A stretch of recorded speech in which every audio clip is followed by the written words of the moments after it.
few months back, I ended up with a fishing spider. Most of you already know about how my wife found Toby in our bathroom, so I won't elaborate further. However, I erroneously thought it was a wolf spider and designed the vivarium to mimic the forests around my house where they reside. Although this does exactly that, it was geared towards the behaviors of a wolf spider. Unlike other fishing spiders that live waterside, dark fishers like this instead prefer forested areas on trees. Because of that, this would actually work long term, but it's missing something I know it would appreciate: a water feature. That's not something I could retroactively add, so I embarked on a journey to create an elaborate, naturalistic creek vivarium for this incredible spider. Going with a completely custom build again seemed like the right move. This one, however, would have to be much larger to accommodate the water feature.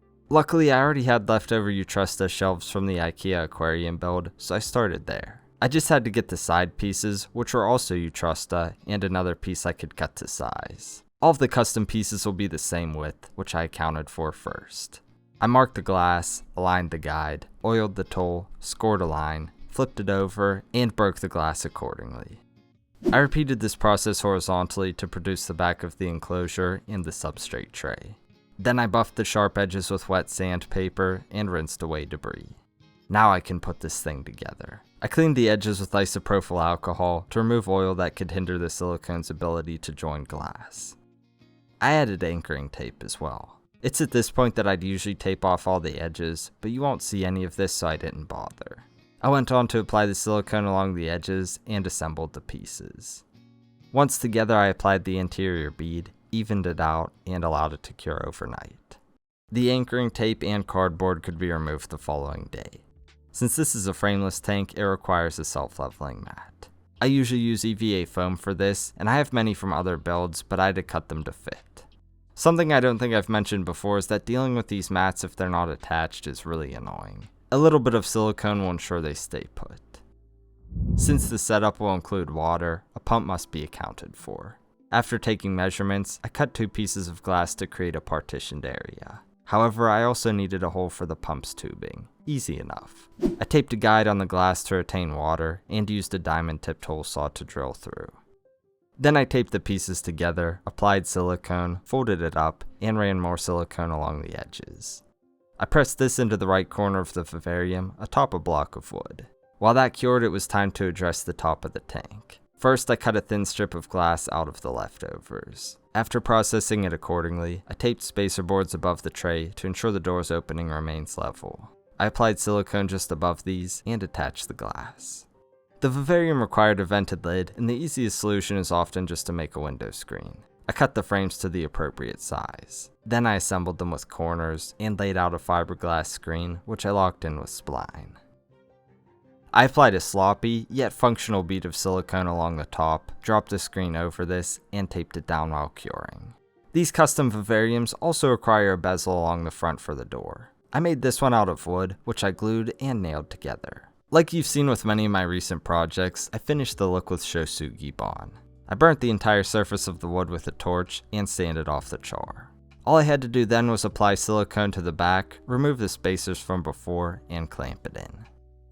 After curing, I could remove the clamps and clean things up. Additionally, I removed excess screen above the pump vault so I could work out the details for the water feature. I took measurements of the inside of the tank, which I'll use to create a false bottom for egg crate light diffuser. I accounted for the top piece first, that will define the entire shape. These additional pieces created heightened strength after being zip tied together with the first. These cross braces are especially important for support in the middle. Since the pump vault is exposed underneath, I had to include coarse filter sponge. This will protect the pump from debris. With those details taken care of, I could finally move on to the scape, which will consist of small flagstone chunks.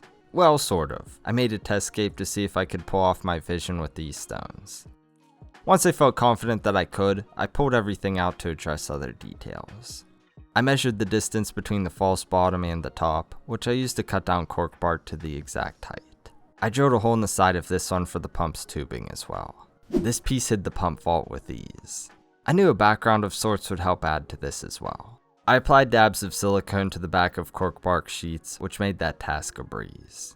I also had to account for a spillover area which I didn't have enough room for. I had to place a few of the stones in this area to get an idea of what was appropriate and modified the false bottom accordingly. As is though, debris would fall right through this and make it useless in no time. To minimize the amount of particles entering this space, I covered the top with geotextile fabric.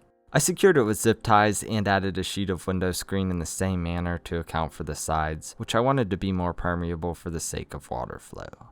Now I can finally escape for real. I did my best to recreate the section from before and continued moving to the right. I placed more cork as I did and scraps of XPS foam to build height without adding excess weight. I'll admit that this selection of stones wasn't the best. I don't know how well it's translated through the footage, but it took me a really long time to craft something viable. Eventually I did, but unfortunately I had to dismantle it for a final time. That was so that I could address a very important step, waterproofing the cracks between the stones with expanding foam. The trick was to apply as little foam as possible in the correct locations. It's a tricky process since I'm working on a small scale, but if done correctly can be a viable solution. Anyway, I gradually built up height and pulling areas as I moved toward the right of the enclosure. There was no way to test the functionality of the water flow in any of this. I had to go solely based on what I thought would happen. After meticulously creating something I thought would work and adding a random elbow attachment to the pump's tube, it was finally ready for a water test. I had an idea of how it would run in my head, but you never truly know how these will look until the water flows. As with most setups like this, it's make or break. I plugged in the pump and this happened. I had to adjust the return and there were a few leaky spots around the front, but it was looking good. I knew leaks were inevitable when I built this, but I thought ahead with the remaining design elements. First and foremost was the addition of more cork bark branches. I felt they would be a great defining feature since these spiders often cling to them. I also built up the rockwork in the spillover area as seamlessly as possible with what I've already done. As for the void in the front of the false bottom, I did a few things. First, I placed a filter sponge along the false bottom. Then I added wicking fabric, which will create a moss embankment later on.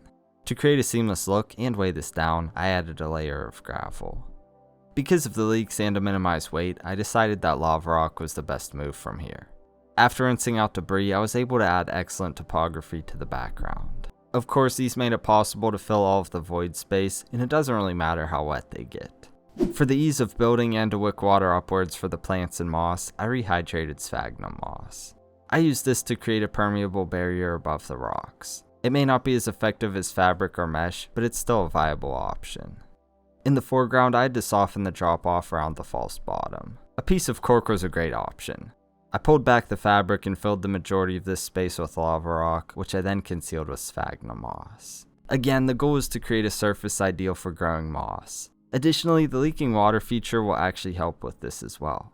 The trick was to make everything appear as seamless as possible and intentional. If anything looked boxy or rigid, it just wouldn't have been right. That was essential because of how the stones look. And I don't know about you, but I think this all resulted in a great foundation to build from. Of course, the details would take this all to the next level. Roots left over from the isopod build were a great addition, especially since you often see them around creeks. They helped, but the plants will truly add some life. I began with Syngonium, but I knew this would look best primarily with ferns. After all, they're probably one of the most prevalent plants you'd find in such an environment. Although they'd likely do fine without substrate, I added a thin layer above the barrier within the background area. With that, I could finally add the moss. I went outside and collected a few varieties, which I rinsed off to remove debris. This incredible selection contains various textures and hues that will build a truly natural aesthetic. As you've seen thus far, I've designed all of this with moss in mind from the start. Even before I constructed the enclosure, I knew it would include a lot, which is why I made everything how I did. In fact, even the rocks wick water because they're sandstone. Furthermore, I wrapped fabric around the pump's return to add more moss.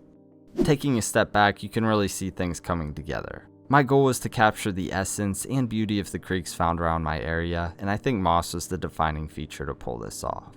However, botanicals will add to this as well. I made sure to leave room for them because I knew they would embellish everything. I randomly sprinkled them throughout as it would happen in nature as well. It was pretty much done at this point, so I could add the doors, which I made pretty much using all of the same techniques as before. I burnt the wood, cut the glass, and siliconed everything together. However, once it came time to install them, I noticed a serious issue. I realized that I must have cut the doors too small for the opening. Needless to say, I had to make them again, which pushed everything back another day. Let's get the spider. Dark fishers are quite docile, and I wasn't worried about getting bit, but I had to be careful. I didn't want to scare the spider and have it run away and not be able to catch it. Something else worth noting is that dark fishers are the largest fishing spider in the world and the second largest spider in North America. With the spider safely tucked away, I pulled a few things out of this setup and moved them to the new one. These additional elements took things to the next level, as you'll see shortly. All I had to do now was add the isopods, which we're happy to explore, and of course, Toby. Here you can see just how quick they are and why I was careful earlier. Unsurprisingly, it immediately went to the top and behind the syngonium.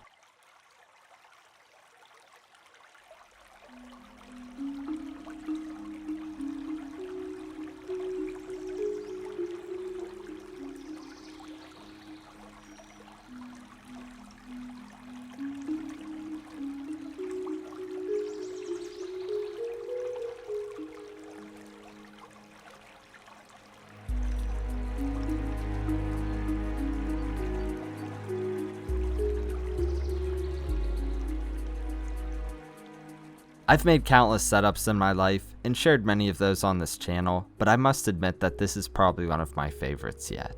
Are there things I would change? Of course, there always are. That said, I can think of very few setups where I've been able to capture a slice of nature quite like this. Funny enough, it's all just for a spider. I know that's not everyone's cup of tea or the most exciting animal that could inhabit this space, but that's kind of the point. You may not see it all the time, but when you do, it's a pleasant surprise. However, even without anything in sight, the design is still engaging to view, and why not go all out? Furthermore, these spiders only live for a few years, so I could always put something else in here down the road. I expect to have this one for at least another year, but possibly 2. Either way, my goal to create a naturalistic creek vivarium, similar to where this animal would be found naturally, exceeded my expectations in the end. I think it's a great way to illustrate what's possible in this medium, and beautifully showcases an animal that could be easily misunderstood.